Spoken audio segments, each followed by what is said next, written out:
بسم الله الرحمن الرحيم waxaa si habsami leh inoogu socda imtixaankii sanad dugsiyeedka 2020 ka dhacay Soomaaliya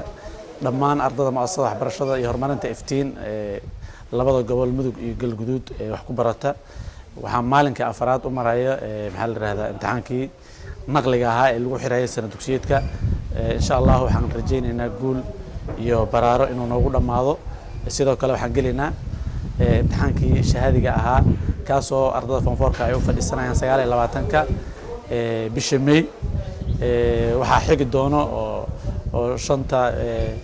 bisha lixaad bilaabanaya sidoo kale imtixaankii 8ka ahaa asagana shahaadiga ahaa waxaa markaa noo soo xirmayo